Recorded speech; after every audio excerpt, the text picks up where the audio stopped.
তুমি কি কখনো এমন অনুভব করেছো সবকিছু থাকা সত্ত্বেও যেন কিছু একটা নেই?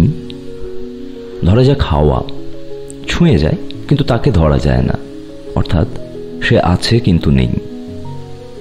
আচ্ছা, এই হাওয়ার কথাই কিংবা এই কিছু একটা আছে অথচ নেই এর কথাই কি বুদ্ধদেব বসু হাওয়ার গান কবিতায় বলেছেন?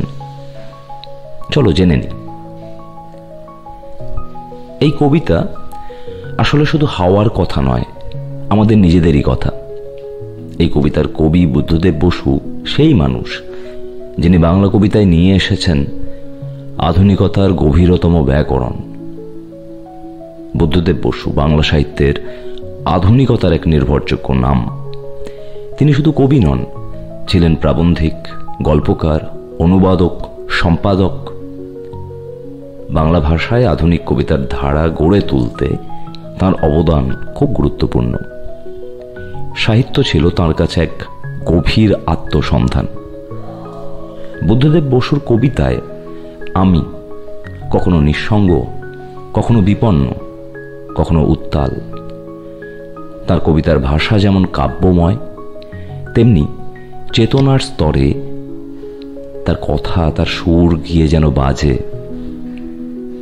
হাওয়ার গান কবিতাটিও তারই একটা উদাহরণ, যেখানে হাওয়া যেন আমাদেরই ছায়া হয়ে ওঠে। এই সময়েও যখন আমরা ভীষণভাবে বাঁচা ও না পাওয়ার মাঝখানে দোদুল্যমান, তখন বুদ্ধদেব বসুর মতো কবিদের লেখা যেন নতুন করে কথা বলতে শুরু করে। তার লেখা কখনো তাই পুরনো হয় না, বরং সময়ের সঙ্গেই তার মানে বদলায়।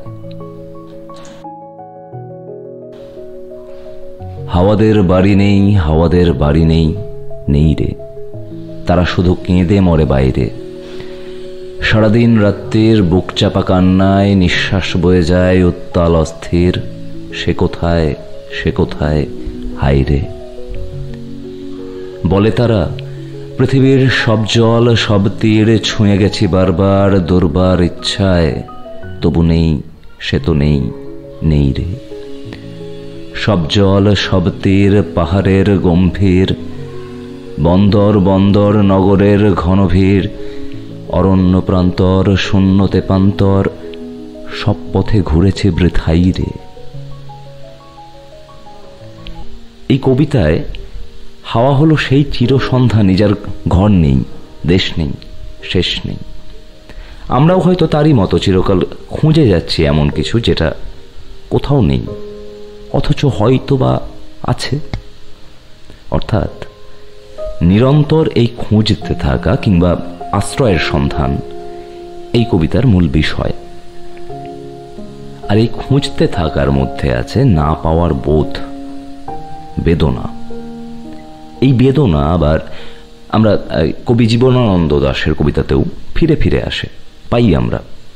আমার চ্যানেলেই বাংলা চর্চাতে তোমরা পাড়াগান তো প্রহর ভালোবাসি, সেটা যদি শুনে থাকো সেখানেও দেখবে জীবনানন্দ দাশ পাড়াগার দুপুরের নির্জনতায় সেই নিঃসঙ্গতার ভিজে বেদনা টের পাচ্ছেন। আবার ছন্ন ছাড়া কবিতা, সেখানেও একদল মানুষ আছে যাদের কবিতায় বলা হচ্ছে নেই রাজ্যের বাসিন্দে। ওরাও কি তবে সেই হাওয়ার মতোই? এই একই টানা পড়েন আমরা আবার দেখতে পাই বুদ্ধদেব বসুর একটি গল্প, একটি জীবন।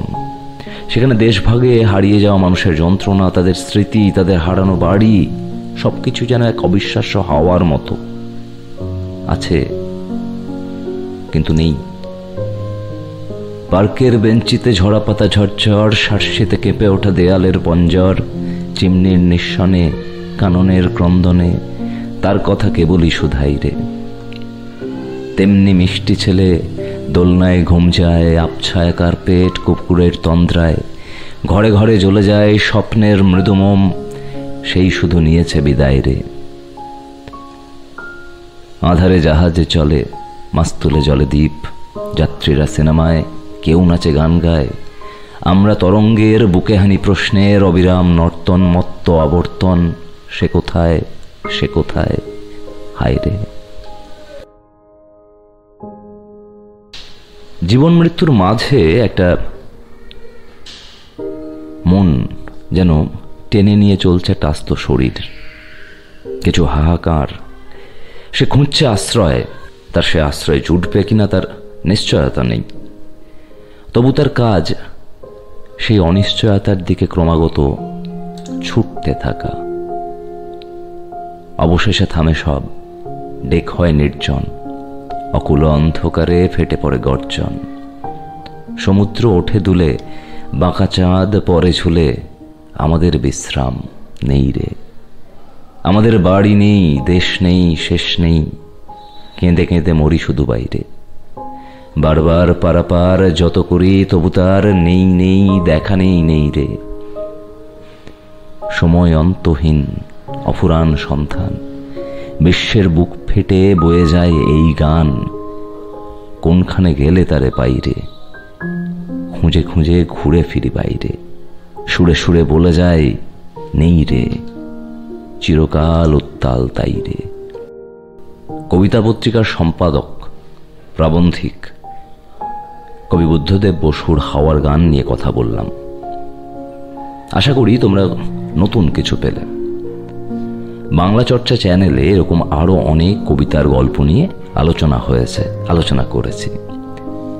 এই কবিতার আলোচনার সময়ও আসলে পাড়াগাঁর তো পোহর ভালোবাসি, ছন্ন ছাড়া আরেকটি গল্পের কথা বললাম, জানি একটা ফিল্মও আছে।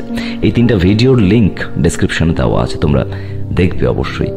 আর চ্যানেলটিকে সাবস্ক্রাইব করো, বাংলা সাহিত্যের আরো গভীরে যাও। ভালো থেকো।